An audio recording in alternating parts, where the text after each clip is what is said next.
Good evening Prerna. Good evening sir. Prerna, last class क्या पढ़े थे हम लोग? सर हमने मल्टीपल इनहेरिटेंस का एग्जांपल देखा था and packages sir. Any doubt till that point? नहीं सर, अब बस पैकेजेस का कोई अभी प्रोग्राम नहीं दिखा है। बाकी जो आपने थ्योरी पार्ट समझाया था वो क्लियर था सर। ओके।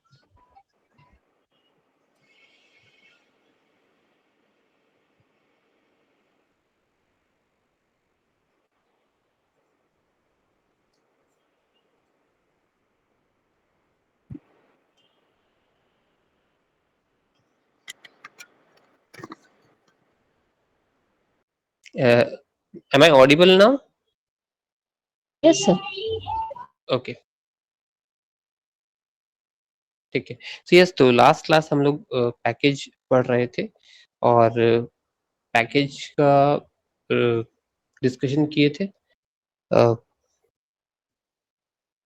आज उसका एक प्रोग्राम देख रहे थे। तो प्रोग्राम बहुत सिंपल है। किसी भी प्रोग्राम जो हम लोग एग्जिस्टिंग प्रोग्राम है उसमें हम लोग जैसे इंपोर्ट जावा करके लिख रहे थे या फिर क्लास से ही अगर स्टार्ट करते हैं, whatever be the starting line of your program, just prior to that if we add a package, ठीक है, अभी लिख करके दिखा देंगे। if we just simply add a package, तो क्या करता है वो फोल्डर के हिसाब से काम करेगा। सो आइडिया की हम बता दे रहे हैं, although it I won't be able to show the entire process because हम लोग ऑनलाइन सिस्टम पे काम कर रहे हैं। you have to follow very basic thing। आप जावा का प्रोग्राम टिल नाउ अभी तक कहाँ बना रहे हो, कौन से एप्लीकेशन पे, ये बताओ पहले। सर वीएस कोड पे। VS Code पे, राइट। तो how do you right a code on VS Code editor? Like पहले उसको फाइल को सेव करते हो डॉट जावा एक्सटेंशन से, यस सर। यस तो वो सर। सेव कहाँ होता है? सर जावा फोल्डर कभी। तो कोई एक जावा मेरे नामक साइड। फोल्डर उसके अंदर सेव हो रहा होगा, यस सर। है ना? ये फोल्डर आई थिंक पहले से बना हुआ है, you have not created it. मैंने एक बनाया भी था sir. Okay, so you have लेकिन क्रिएटेड हाँ दैट लेकिन एक फोल्डर। हाँ लेकिन अभी तक कभी देखा नहीं वो फोल्डर खोल के सारा प्रोग्राम वहाँ जा रहे हैं। एक्चुअली जब भी वीएस खोलती हूँ साइड में वो चलता रहता है ना, तो वहीं से ओपन हाँ, कर लेती हूँ। कभी भी फोल्डर में जाकर नहीं खोला मैंने। ओके। तो ये क्लियर होना चाहिए कि क्या वो फोल्डर पहले से बना हुआ था या आपने बनाया है, मतलब प्री डिफाइंड फोल्डर था, प्री एग्जिस्टिंग फोल्डर था, या फिर ये यू कह सकते हैं कि सिस्टम जनरेटेड फोल्डर था, या user has created the folder. Most likely जहां तक हमको समझ में आ रहा है, you might have created the folder, otherwise वो जावा नाम से एक्सटेंड नहीं होगा एक फोल्डर अपने आप। एक फाइल डॉट जावा एक्सटेंशन से हम लोग उसको सेव करते हैं तो आ जाता है, बट एक folder I don't think so कि जावा के नाम से अवेलेबल होगा। Perhaps you might have created it. Yes, जब हम लोग जावा का जेडीके सीरीज को जब डाउनलोड करके इंस्टॉल करते हैं तब वो हमारे पास इसमें आ जाता है। जावा फोल्डर हमारे पास प्रोग्राम फाइल्स में सी ड्राइव के अंदर आ जाता है। नाउ लेट्स अस इमेजिन कि हम लोग अभी तक जो भी फाइल बना रहे थे जावा का, वो हमारे पास वो हमारे पास फाइल्स जो है डेस्कटॉप में या डाउनलोड्स में या सी ड्राइव में किसी एक जगह पे, किसी एक लोकेशन पे सेव हो जा रहा था by default. Now what we need to do is that we need to create a folder, और उस फोल्डर का नाम हम देते हैं let's say P1, P for parrot, ठीक है, P1। अब P1 के अंदर हम सारे फाइल्स जावा के हैं उनको रख रहे हैं। अब ये फोल्डर जो हमारा है, लेट्स से कि इसको हम डेस्कटॉप पे रखे थे, so most likely my path or the address for that could be C drive, है ना, C drive slash users slash desktop slash folder name that is P1 slash file name dot java, है ना, file name मान लेते लोग रखते हैं demo, सो demo dot जावा। तो ये एक्सटेंशन हमें समझ में आता है कि जब हम एक फाइल को रन करेंगे तो ये पाथ हमको देना पड़ेगा।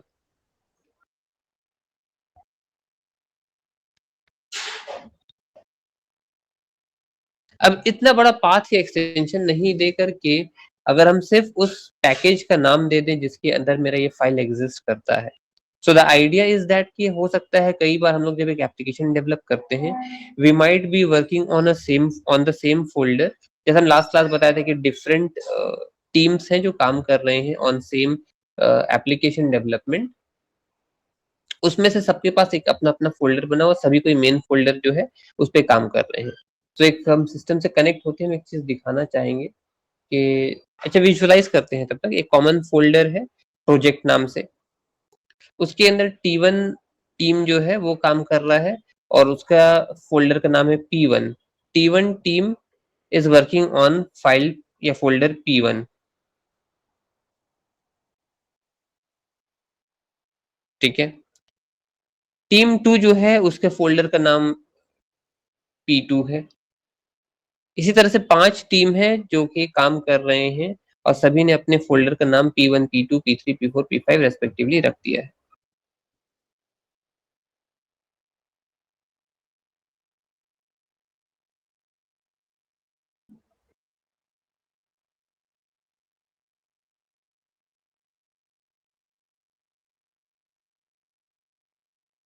अब जब हम लोग सब कोई काम कर रहे हैं अपने अपने फाइल्स पे, तो सबका एक तो कॉमन एक्सेस तो रहेगा कि सब कोई वो प्रोजेक्ट फोल्डर तक पहुंच रहे हैं।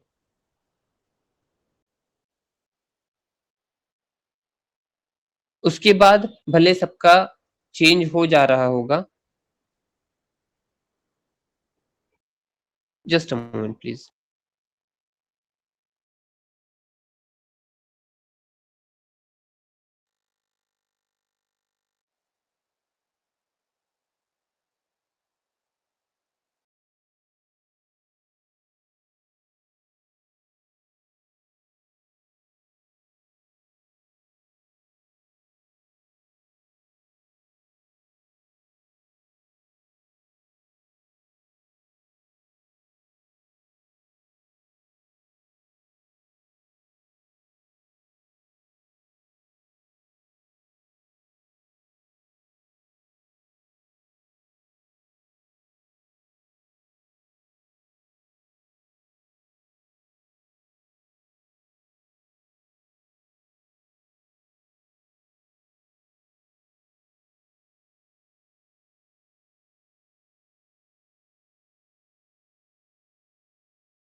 ओके, ठीक है। तो फिर से एक बार इसको कोरिलेट कर लेते जल्दी से, मिस आउट नहीं हो जाए कहीं।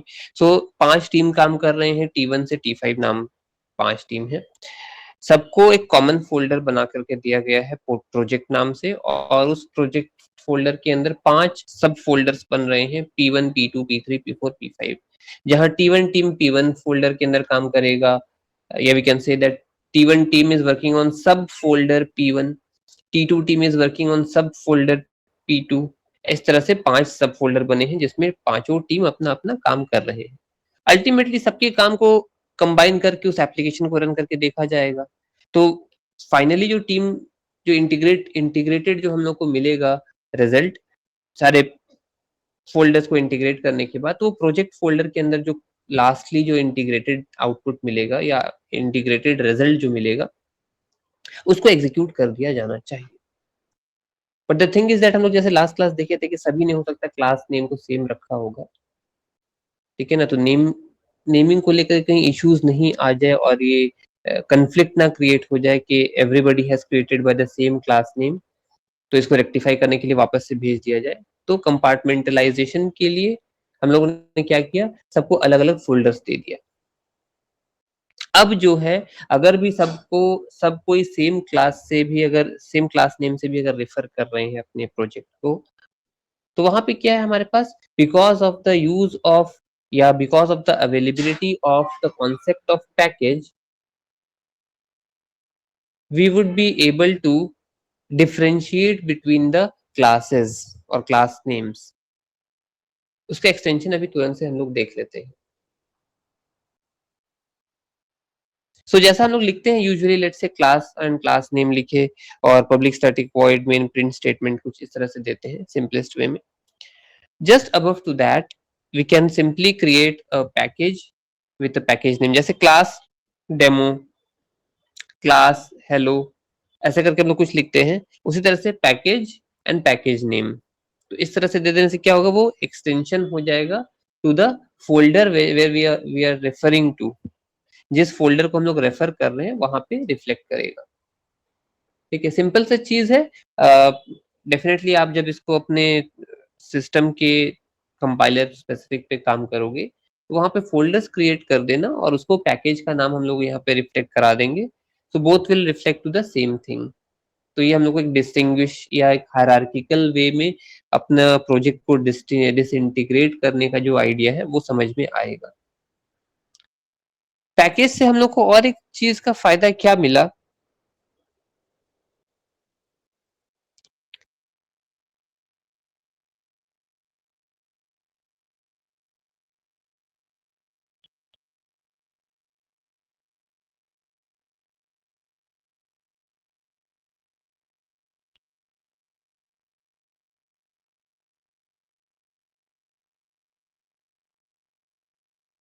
इसका एक सबसे बड़ा फायदा जो हम लोग को मिलेगा या मिलता है कि जब हम लोग एक जावा पैकेज को यूज करते हैं जो कि यूजर डिफाइंड पैकेज होगा, तो उसको ना कंप्रेस्ड JAR फॉर्मेट में या कंप्रेस्ड JAR फाइल फॉर्मेट में स्टोर किया जाता है। अब ये JAR क्या है, तो जावा आर्काइव, ठीक है, जावा आर्काइव जो है टर्म वो है उस फॉर्मेट में सेव किया जाता है। अब इससे एडवांटेज क्या पहुंचता है, हम लोग यूजुअली जब कंपोनेंट्स को ओपन करते हैं, ठीक है ना, what do I mean by that term is that, imagine आपने एक सॉफ्टवेयर डाउनलोड किया और उसको एग्जीक्यूट करना चाहते हो, तो यूजुअली एक बड़ा फोल्डर या फाइल रहता है, तो उसको हम लोग कंप्रेस करके RAR फॉर्मेट में देते हैं, है ना, विनजिप करके कंप्रेस्ड फॉर्मेट में दे देते हैं and the file has to be unzipped before it could be executed. जब लोग एक फाइल को कंप्रेस्ड फाइल को अनजिप करते हैं, उसमें बहुत सारे छोटे-छोटे फाइल्स एंड फोल्डर सब हैं जो निकल करके आते हैं। कंप्रेस करने से एक तो साइज रिड्यूस हो गया था, ऊपर से अ, उसमें कंप्रेस्ड वर्जन में हम लोग बहुत सारे बड़े-छोटे फाइल्स को एक साथ इकट्ठा रख देते हैं। The moment we unzip the file or the folder, most or all the files and subfolders do get decompressed और वो निकल करके आते हैं। अब जैसे वो डिकम्प्रेस होंगे वो ज्यादा स्पेस ऑक्यूपाई करेंगे, है ना, उनको मेमोरी स्पेस चाहिए होगा एलोकेट करने के लिए अपने रिसोर्सेस को। तो जब हम इसको जावा आर्काइव फॉर्मेट में जब हम लोग स्टोर करते हैं तो उससे बड़ा फास्टर डाउनलोड होता है, ठीक है ना, components do get downloaded in a quicker manner as compare to normal way. अब ये जो बात बोला जा रहा है ये यूजुअली हम लोग को अपने जो जितना काम हम लोग सीख रहे हैं या कर रहे हैं उसमें विजुअलाइज नहीं कर पाते हम लोग, बिकॉज ये लार्जर फाइल्स के लिए बात किया जा रहा है। जब हम लोग एक एप्लीकेशन डेवलपमेंट अगर करते हैं ऑन जावा एप्लीकेशन, जावा के लैंग्वेज के ऊपर, तब हम लोग इसको फिर अगर जब यूज करते हैं तब जाकर के इसका एक्चुअल जो यूजेज है तब निकल करके आता है कि okay perhaps that what we were trying to say और discuss.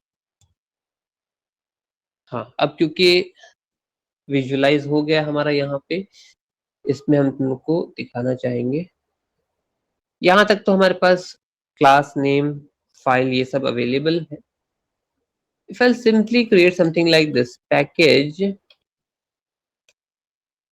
p1 semicolon,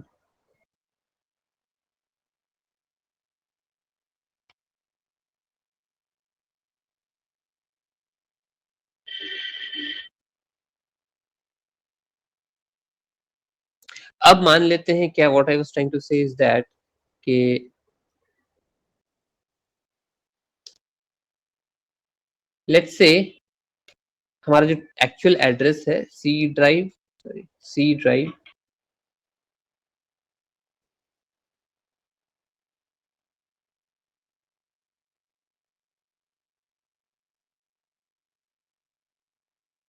just hold on.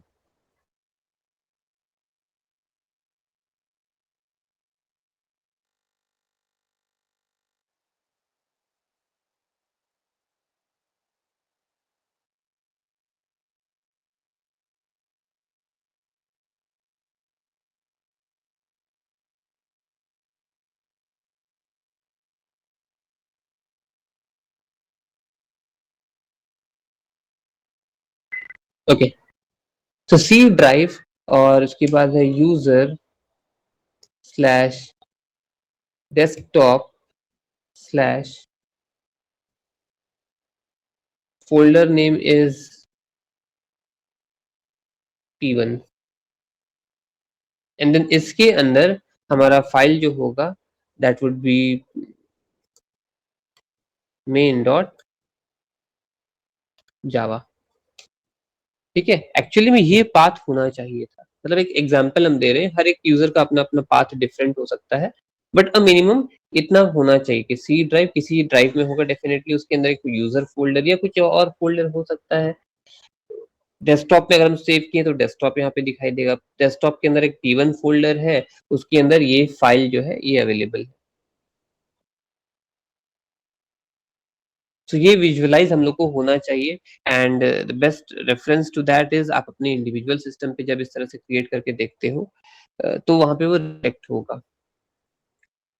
So I think you would be able to create a folder either in desktop और एट सम पर्टिकुलर लोकेशन, और आप उस folder के अंदर अपना एक नया फाइल जावा का, let's say demo dot Java, Prerna dot जावा, ऐसे कोई फाइल एक बना करके उसको रन करके देखना। But in order to execute that आपको फिर अपने कोड के अंदर इस तरह से पैकेज बनाना पड़ेगा। तो जो फोल्डर का नाम आपने स्टोर किया है या जो क्रिएट किए हो वही नाम यहाँ पे पैकेज का भी जाना चाहिए, या वाइस वर्सा। अगर आपने पहले कोड बना करके ये पैकेज डिक्लेयर कर दिया तो वहां पे क्या होगा कि आपको वही फोल्डर उस नाम का बनाना पड़ेगा। But usually the other way around, हम लोग पहला जो बात बोले कि पहले हम लोग फाइल क्रिएट कर लेते हैं, उसके बाद उस पर कोडिंग स्टार्ट करते हैं ताकि वो सेव होता चला जाए। सेफर वे तो वही है, ठीक है ना। तो आई थिंक फ्रेंड, तो सर हाँ, ये पाथ लिखने का जरूरत नहीं पड़ेगा सर? नहीं, ये पाथ लिखने की जरूरत नहीं है, बस हम रिफ्लेक्ट करा रहे हैं कि कहाँ पे है ओके, स्टोर। ये ऐसा होगा, ठीक है हाँ सर। ये ठीक है, ये चीज है। अ, अब जैसा हम लोग एक रेफरेंस ले रहे थे कि प्रोजेक्ट फोल्डर है और उसके अंदर सब फोल्डर्स है, तो उसके लिए क्या होगा, अगर सिंपल सा एक फोल्डर और उसके अंदर मेरा फाइल रहता जावा का, तब तो कोई दिक्कत नहीं था, हम लोग ऐसे लिख करके काम कर लेते। बट अगर इन फोल्डर के अंदर सब फोल्डर और उस सब फोल्डर के अंदर मेरा फाइल, तब क्या होगा, इसका भी रेफरेंस है। ठीक है, तो लेट अस से कि हमने एक फाइल फोल्डर बनाया p1, ठीक है, या प्रोजेक्ट लिख देते हैं, प्रोजेक्ट, और प्रोजेक्ट के अंदर है मेरा p1 और उसके अंदर है let's say demo dot Java. ठीक है, ये पाथ है, प्रोजेक्ट इज द फोल्डर और उसके अंदर p1 फोल्डर, सब फोल्डर, और उसके अंदर डेमो डॉट जावा। सो यहाँ पे भी वही चीज चलेगा, उसी सीक्वेंस में हम लोग लिखेंगे प्रोजेक्ट डॉट p1 सेमीकोलन।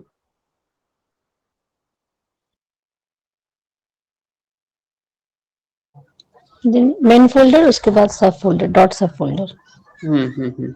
उसी सीक्वेंस में अल्टीमेटली हम लोग ओपन कैसे करते हैं, जहां जिस ड्राइव में था उस ड्राइव तक पहुंचे, उस ड्राइव के अंदर जो फोल्डर है पहले उसको खोलेंगे, देन सब फोल्डर खुलेगा एंड देन फाइल खुलेगा।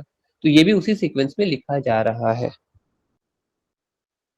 सो मोस्ट लाइकली आप जब इस इस डेस्टिनेशन पे अगर आप जावा फाइल को रन करते हो तो most likely your execution code would be या instruction would be Java project dot p1 dot demo, ये है। ठीक है, तो बेस्ट आइडिया हम सजेस्ट करेंगे कि आप कोड को भले लिख लो या फिर कोड को नोटपैड में लिखिए और उस फाइल को ऐसे करके 2 फोल्डर बना लीजिए डेस्कटॉप पे ही, project p1 and then file name is demo dot Java. और इस तरह से जो ये पाथ है यहाँ पे आकर के हम लोग क्या करेंगे, कमांड प्रॉम्प्ट में जाकर के सी ड्राइव तक पहुंच करके वो पाथ तक पहुंच करके डेस्कटॉप का, और हम लोग फिर जावा फाइल को कंपाइल करेंगे। ठीक है, तो कंपाइल करते हैं Java C space file name dot Java, और उसके बाद जब कंपाइलेशन में कोई एरर नहीं आता है then we use to write this way, like Java space file name dot Java space file name, यही होता था। अब क्योंकि हम लोग फोल्डर्स भी ऐड कर दे रहे हैं उसमें, तो फोल्डर्स का भी extension, not extension but folders का भी नाम या वो पूरा पाथ जो है वो जाना चाहिए। So after compilation, once you want to execute your file, you have to give the instruction in this manner: Java folder name dot subfolder name dot file name. जब सर रन करवाते हैं तो normal में हाँ, Java dot जब file name लिखते थे। Okay. Exactly, ठीक है ना, जावा स्पेस फाइल नेम लिख देते थे। हम लोग 2 काम करते हैं, अगर हम लोग कमांड प्रॉम्प्ट से एग्जीक्यूट करते हैं तो पहले कंपाइल करते हैं। कंपाइल करने के लिए नॉर्मल फाइल के लिए हम लोग लिखते थे Java C let's say demo dot जावा।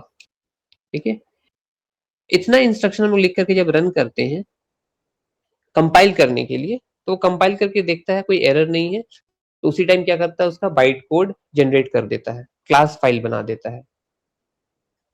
तो इसका मतलब सिस्टम में मेरा बाइट कोड अब रेडी है, अब हम इसको एग्जीक्यूट करेंगे, रन करेंगे तो हमको आउटपुट शो करेगा।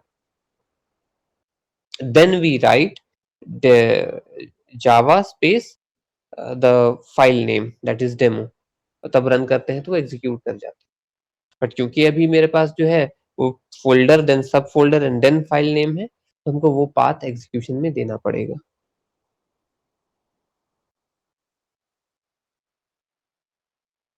ठीक है, और इस चीज का ध्यान रखना पड़ता है, हो सकता है इनिशियली एरर आ जाए, समझ में नहीं आए, बट उसमें ध्यान क्या देना है कि पैकेज नेम जो है वो करंट डायरेक्टरी का नेम से मैच करना चाहिए। जो हम यहाँ पे रेफरेंस दिखाए हैं, desktop project p1 demo dot Java, that should match with the current directory जिस पे आप रन कर रहे हो। तो होगा क्या, हम बता देते हैं। जब आप कमांड प्रॉम्प्ट ओपन करोगे for the first time, command prompt जब आप ओपन करोगे तो मोस्ट लाइकली वो सी ड्राइव में खुलेगा। ठीक है ना, वो सी ड्राइव में खुलेगा। Yes sir. तो अगर आपका प्रोजेक्ट सी ड्राइव में है तो आपको सिर्फ वो फोल्डर का नाम सिर्फ देते चले जाना है, हो जाएगा। लेकिन अगर वो आपका प्रोजेक्ट अगर डी ड्राइव या किसी और ड्राइव में है अपार्ट फ्रॉम सी ड्राइव, तो वो आपको ड्राइव चेंज करके वहां तक पहुंचना पड़ेगा। सो कमांड प्रॉम्प्ट पे लोकेशंस या डायरेक्टरी चेंज कैसे करते हैं, if you simply Google it out, अगर नहीं पता है तो वो 2 कमांड का इंस्ट्रक्शन होगा, तुरंत से हो जाता है। ठीक है ना, cd डॉट करके हम लोग दे देते हैं तो वो चेंज डायरेक्टरी अप स्केल हो जाता है। डाउन स्केल करना, फोल्डर यस के सर। अंदर जाना है तो cd डॉट या cd स्पेस फाइल नेम या फोल्डर नेम देते चले जाते हैं, खुलता चला जाता है। ठीक है, तो यही एक बात था पैकेज के बारे में। इतना आप कोशिश करके देखिए। ठीक है, and perhaps we have also been using the concept of package from the early moments, जहां पे हम लोग स्कैनर क्लास यूज कर रहे थे। है ना, import java.util.scanner। तो ये import java डॉट के बाद जो util जो मिला हम लोग को, util utilities के लिए, util was what, util was a package। उस पैकेज के अंदर अंदर उस कंटेनर के अंदर हमारे पास बहुत सारे क्लासेस थे, जिनमें से एक क्लास था स्कैनर, जिसको हम यूज कर रहे थे। सो प्री डिफाइंड एग्जिस्टिंग क्लासेस जो कि हमारे कंटेनर या किसी पैकेज के अंदर बिलोंग करते हैं, हम लोग तो उसको इंपोर्ट करते आए ही हैं अभी तक अपने प्रोग्राम में। अब जब यूजर अपना फाइल को एक्सटेंड कर रहा है किसी फोल्डर या सब फोल्डर के अंदर, तो बस उसको पाथ बताना पड़ेगा पैकेज के। So that container, that folder is nothing but your package.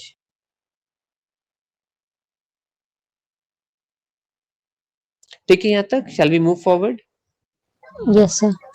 तो सर उसको ठीक है। चेक करने के लिए कि पैकेज वाला है, तो हम अगर 2 फ़ोल्डर बना रहे हैं और दोनों मतलब 2 फ़ाइल बनाएँ, जैसे सब हम्म फ़ोल्डर के अंदर 2 फ़ाइल बनाएँगे, तो उसमें क्लास नेम हम लोग सेम दे सकते हैं। उसके बाद हम्म तब तो पता चलेगा कि हाँ, सेम क्लास नेम से कोई प्रॉब्लम नहीं हो रहा है। You try as many combinations as possible. Just hold on, please.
Okay.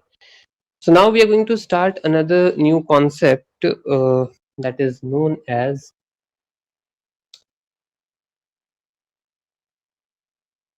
errors and exceptions.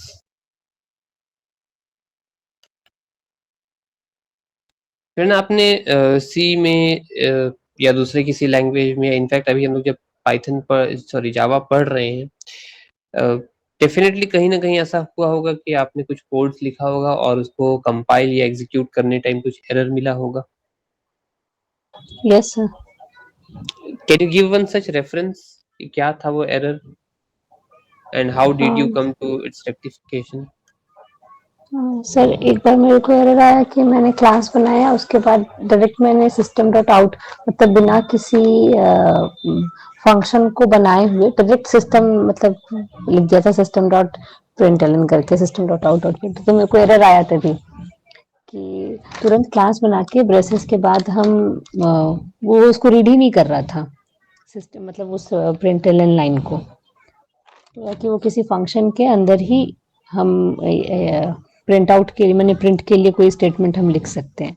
तो उसके बाद फिर मैंने एक फंक्शन बनाया, उसके अंदर वो स्टेटमेंट दिया, तो फिर वो करेक्टली रन कर रहा था। ओके, तो ये मोस्ट लाइकली एरर दिया होगा। हाँ सर एरर था। ओके, और कोई एरर? सर कहीं बाय मिस्टेकली ब्रेसेस छूट गए या फिर सेमीकोलन छूट गया, तब या एरर दीज आर आता है। Syntactical errors, yes right? Sir. हाँ, तो यस यूजुअली कोडिंग करने टाइम ये सिली मिस्टेक्स हो जाते हैं, या फिर कुछ ऐसा चीज जो लॉजिकल मिस्टेक्स हो सकता है। सो एक तो हो गया कि सिली मिस्टेक्स हो गए, कहीं स्पेलिंग मिस्टेक हो गया, कॉमा सेमीकोलन कुछ छूट गया, मतलब जो सिंटैक्स या फ्रेमवर्क जो हमको बताता है एक लैंग्वेज, अगर वो हम कहीं उस पे उसके रूल को वायोलेट करते हैं, तो हमको एक एरर जनरेट हो जाता है सिस्टम के द्वारा, जिसको हम लोग बोलते हैं syntax errors.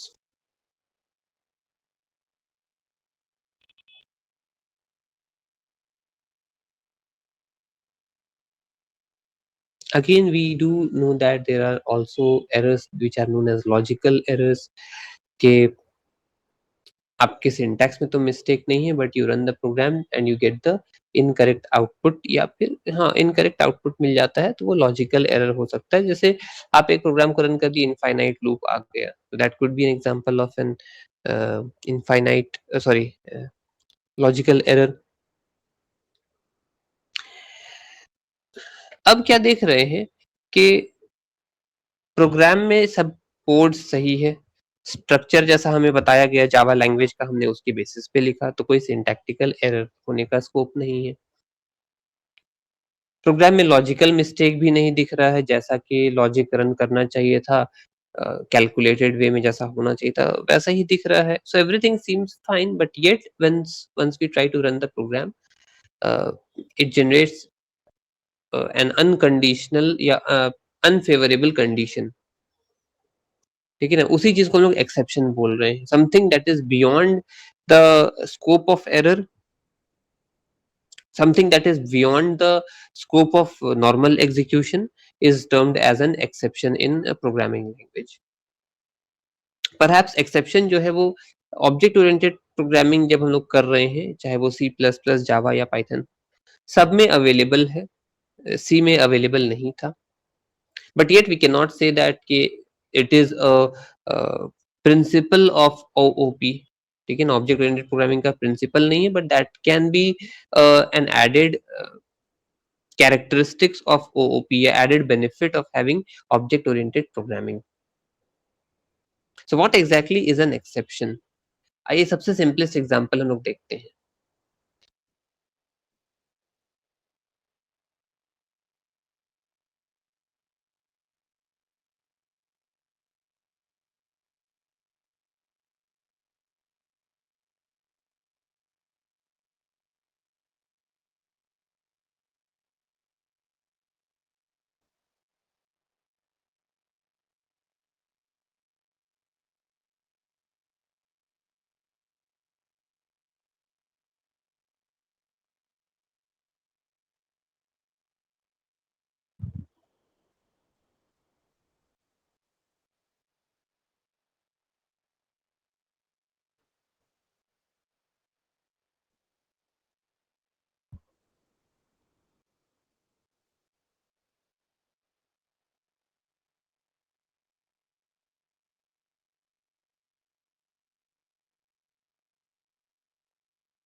Okay, what I'm trying to do, or what I wish to do over here is that let's say कि we have created 3 variables. जैसे हम लोग एक एडिशन का प्रोग्राम बनाते हैं, वैसे ही हम एक डिवीजन का प्रोग्राम बना दे रहे हैं, जहाँ पे हम यूजर से 2 नंबर मांगते हैं और दोनों के बीच में एक डिवीजन ऑपरेशन परफॉर्म करके दिखा रहे हैं। Let us simply assume that both the numbers are of integer type.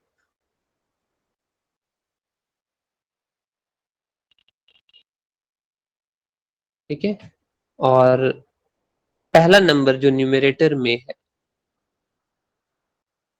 उसको कोशिश कर रहे हैं कि रन कर जाए। Just hold on.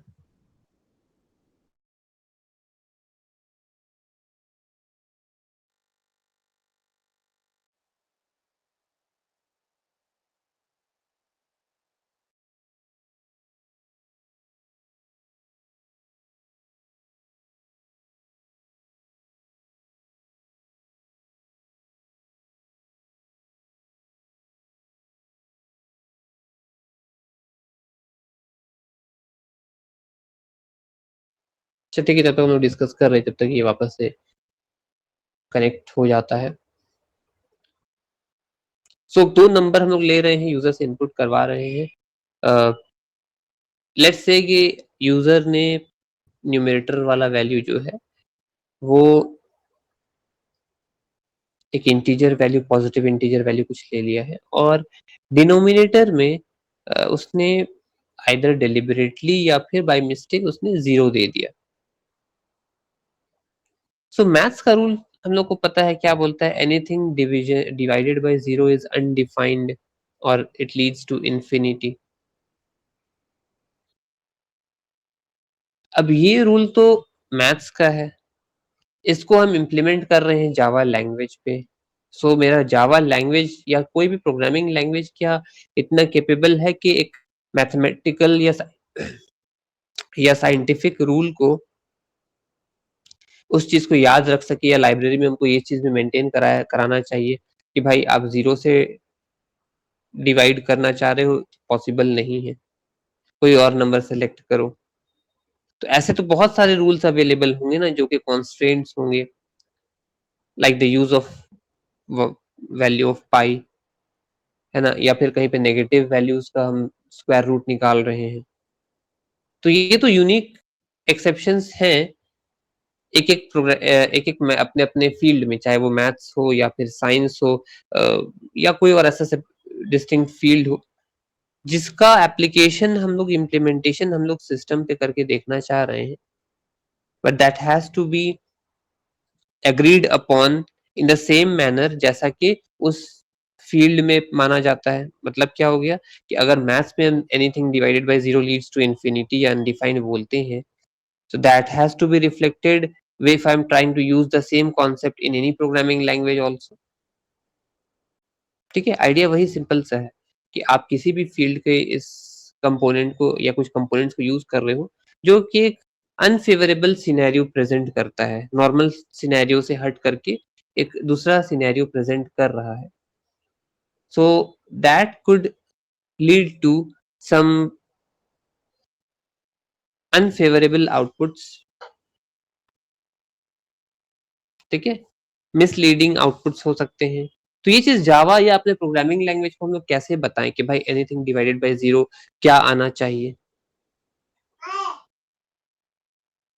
मैथ्स में तो हम लोग लिख देते हैं वो इनफाइनाइट का सिंबल बना देते हैं, तो समझ में आ जाता है कि भाई division by 0 leads to undefined या इंफिनिटी।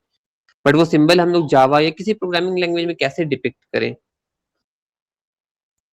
तो ऐसे पेक्यूलियर सिनेरियोज को हैंडल करने के लिए एक्सेप्शन हैंडलिंग बनाया गया या एक्सेप्शंस जनरेट किए गए। अनफॉर्चुनेटली हम सिस्टम से कनेक्ट नहीं कर पा रहे हैं अभी, otherwise I could have shown the code. But आपको बात समझ में आई कि कोई भी आप ऐसा यस सर। प्रोग्राम बनाओ जिसमें डिवीजन बाय 0 करके देख लो। अच्छा, ये बात तो हम शुरू में बोले कि if I am using both the values as integer type, ठीक है, आप ऐसा एक प्रोग्राम बनाओ जिसमें दोनों वैल्यू इंटीजर के हो, न्यूमरेटर एंड डिनोमिनेटर, और उसमें डिनोमिनेटर में आप एक 0 ले लो, तब देखो क्या होता है रिजल्ट। फिर उसी सेम प्रोग्राम को आप बनाओ, इस बार आप वेरिएबल्स को इंटीजर नहीं लेकर के डबल डेटा टाइप का ले लो और फिर डिवीजन करके देखो। ठीक है, डबल में भी से 0 ही ले लेना। हाँ, डबल में भी वही 0 लेंगे सेम। ओके। ठीक है, तब देखो क्या आउटपुट देता है, कुछ आउटपुट देता है या क्या चेंज हो जाता है। ठीक है, तो पॉइंट ये है कि मेरे डेटा टाइप चेंज करने से ये कुछ चेंजेस होता है या नहीं, और अगर हो रहा है तो ऐसा क्यों, भाई डेटा टाइप को लेकर के ऐसा क्या इम्पोर्टेंस या क्या चेंजेस आ गया कि वो दूसरी तरीके से बिहेव करने लगा है। ये चीज जावा में नोटिस किए हैं हम, I have not noticed in another programming languages, but yes, Java में जब हम लोग इसको रन करते हैं with the use different data types, तो वहां पे ये प्रॉब्लम दिखाई देता है, या रादर ये अनफेवरेबल सिनेरियो दिखाई देता है। ठीक है, तो एक ही प्रोग्राम को 2 बार बनाएंगे, एक बार दोनों वैल्यूज हमारा इंटीजर टाइप का रहेगा, दूसरी बार दोनों वैल्यूज डबल डेटा टाइप के रहेंगे, और दोनों में डिनोमिनेटर हमारा 0 रहेगा। ओके, तो ये हो गया एक तरह का एक्सेप्शन। ठीक है, ये क्योंकि अरिथमेटिक ऑपरेशन से रिलेटेड एक सिनेरियो था, इसको हम लोग अरिथमेटिक एक्सेप्शन बोलते हैं। There are different types of exceptions, हम डेफिनेशन वाइज नहीं जा रहे हैं, but one such example is the arithmetic exception is there. Second type of exception जो है उसको पहले एक्सप्लेन करते हैं, देन उसका नाम बताएंगे। लेट्स से कि हम लोग अरे पे काम किए हैं, आई थिंक अरे आपको याद होगा, यस सर। ठीक है। तो अरे का कॉन्सेप्ट जो हम लोग जावा में इंट्रोड्यूस करते हैं, और अरे में वो साइज पहले से मेंशन कर देते हैं कि भाई लेट्स से अरे का साइज 10 है, इट कैन ये occupy maximum 10 elements at a time. अब 10 एलिमेंट्स हम एंटर भी कर दिए, लेकिन जब उन 10 एलिमेंट्स को प्रिंट कराने का टाइम आया या कैलकुलेशन का जब टाइम आया, तो वहां पे हम लोग क्या कर रहे हैं कि लूप जब हम चला रहे हैं तो 0 से 9 तक चलना चाहिए था फॉर 10 एलिमेंट्स। अनफॉर्चुनेटली या बाय मिस्टेक हमने 0 से 9 नहीं दे करके हमने 0 से 11 या 0 से 10 तक दे दिया।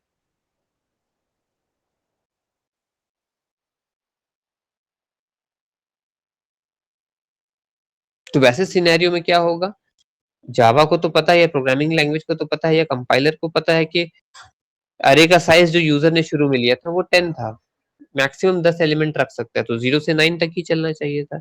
यूजर ने इनपुट टाइम में भी 0 से 9 तक ही चलाया था, बट कैलकुलेशन के टाइम या प्रिंटिंग के टाइम यूजर ने लूप को बाय मिस्टेक एक्सटेंड कर दिया। अब उसमें 10 या 11 या 12 एलिमेंट तक वो प्रिंट करके या कैलकुलेट करके देखना चाह रहा है।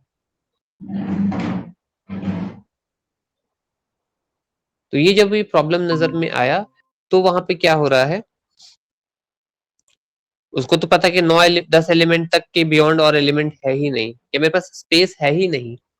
तो वो 10th एलिमेंट के बाद या 9th पोजीशन के बाद 10th पोजीशन में क्या शो करेगा, सॉरी 9th इंडेक्स के बाद 10th इंडेक्स में क्या शो करेगा, 10th इंडेक्स तो है नहीं उसके पास। So it is trying to convey के we have run out of memory space, या जितना एलोकेटेड स्पेस था उसके बियॉन्ड सर्च कर रहे हो, तो एक एक्सेप्शन जनरेट कर देता है। And in fact if you try to run an infinite loop, हम लोग पैटर्न्स जब प्रिंट करते हैं या 1 to 10 प्रिंट करने बोला, हम बाय मिस्टेक या डेलिबरेटली हम ऐसा एक लूप चला दिए जो कि इनफाइनाइट टाइम्स चल सकता है, नॉन टर्मिनेटिंग लूप बन गया है। तो हम लोग बोल तो देते कि इनफाइनाइट लूप है, बट इफ यू रियलाइज, आप उसको आज रन करके अगर देखोगे, यू विल रियलाइज कि ये अल्टीमेटली कहीं ना कहीं टर्मिनेट हो जा रहा है फोर्सफुली। तो उसके पीछे रीजन यस ये सर, है, होता है। हाँ, तो उसके पीछे रीजन क्या है कि जावा जो है हर एक प्रोग्राम को एग्जीक्यूट करने के लिए certain amount of memory allocate करता है। Just hold on.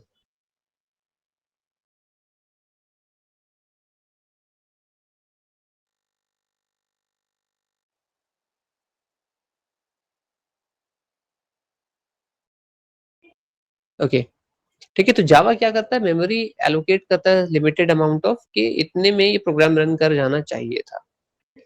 तो लूप जब चलाए वो इनफाइनाइट टाइम्स चलता गया, तो अल्टीमेटली क्या हो, जितना मेमोरी हम लोग को मिला था एलोकेटेड था वो हमने कंज्यूम कर लिया। अब उसके बियॉन्ड जब वो दिख रहा है तो कंपाइलर को एक अनफेवरेबल सिनेरियो दिख रहा है, तो वहां पे एक्सेप्शन ऑटोमेटिकली जनरेट होता है। So it is not an error, आपके सिस्टम में कोई सिंटैक्टिकल कोई लॉजिकल एरर नहीं था, आपका program according to the language definition या सिंटैक्स डेफिनेशन सब सही है। The only thing is that कि आपका सिस्टम जो है जितना लिमिटेड रिसोर्सेज दिया गया था उसके बियॉन्ड जाकर के सर्च करना चाह रहा है या काम करना चाह रहा है, which is not permissible. That's why there you have the concept of exceptions. तो एक्सेप्शन क्या, एक्चुअली हम लोग एक्सेप्शन का मीनिंग क्या होता है, वी से दैट ना this is an exceptional talent, है ना, that is an exceptional book. तो मतलब एक कॉमन बैकग्राउंड या आपके सेट में एक ऐसा सिनेरियो, एक ऐसा आउटकम दिख जाए जो कि अनफेवरेबल हो, पेक्यूलियर हो, बियॉन्ड द स्कोप हो, तो उसको हम लोग एक्सेप्शन मानते हैं। तो ये सेकंड एग्जांपल जो हम बताए जहां पे हम लोग अरे का साइज फिक्स कर दिए हैं, और लेकिन जब हम लूप चला रहे हैं तो वो बियॉन्ड द साइज ऑफ अरे चला जा रहा है, तो इसको हम लोग बोलते हैं memory index out of bound. ठीक है, ये एक एक्सेप्शन आता है। Out of boundary exception generate हो गया। तो मेमोरी का जो इंडेक्सिंग किया गया था उसमें बाउंड्री लिमिट सेट किया गया था कि 0 से 9 तक चल के रुकना है। It has gone way beyond 9, 10, 11, 12 तक कहीं तक जाकर के सर्च कर रहा होगा, जहां तक हम लोग ने मेंशन कर दिया है।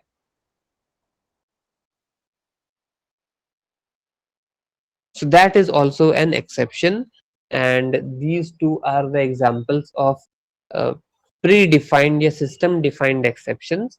Perhaps user has got the ability to create his or her own exceptions. So system defined exception का दो रेफरेंस हम दिए हैं, यूजर डिफाइंड एक्सेप्शंस का रेफरेंस भी हम लोग नेक्स्ट क्लास में देखेंगे। अनफॉर्चुनेटली हम कनेक्ट नहीं कर पा रहे किसी रीजन से। नेक्स्ट क्लास में हम लोग एक्सेप्शंस के टाइप्स आप थोड़ा देख लीजिए, उसमें कुछ टर्मिनोलॉजीज आते हैं, try, catch, throw, throws, finally. These are the 5 components related to exception handling. Try, catch, throw, throws and finally. Usually हम लोग 3 पे काम कर रहे थे, ट्राई, कैच एंड थ्रो के थ्रू, ठीक है। तो बेसिकली एक प्रोग्राम जो हम लोग नॉर्मल बनाते हैं उसको 3 कंपोनेंट में डिवाइड कर दिया जाएगा, ट्राई, कैच एंड थ्रो। अब ये 3 कंपोनेंट क्या है, तो एक जगह जहां पे हमारा नॉर्मल कोड बना हुआ है, जहां पे एक्सेप्शन होने का चांसेस हो सकता है। दूसरा पार्ट जो एक्सेप्शन अराइज होगा तो उसको एक कंपोनेंट कैच करेगा और उस एक्सेप्शन के रिगार्डिंग एक सॉल्यूशन एक कुछ होना चाहिए, जैसे एक एरर मैसेज है या कोई और सॉल्यूशन आप प्रोवाइड कर रहे हैं, तो वो हमारा थ्रो ब्लॉक के अंदर चला जाएगा। तो 3 ब्लॉक आपस में ऐसे मिलजुल करके काम करते हैं, ट्राई, कैच एंड थ्रो। सो आज के लिए यहीं पे हम रुक जाएंगे। अनफॉर्चुनेटली सिस्टम कम्युनिकेट नहीं कर पा रहा है। आप थोड़ा सा सर्च करो, रीड करो about exceptions and exception handling कैसे बिहेव करता है। 2 references I have given to you, तो आपके लिए टास्क सफिशिएंट है। पैकेज वाला टास्क पहले करके देख लो, उसके बाद फिर एक्सेप्शंस का जो 2 एग्जांपल बोले हैं, एक इंटीजर डेटा टाइप वाला और एक डबल डेटा टाइप वाला, दोनों को रन करके देख लीजिए।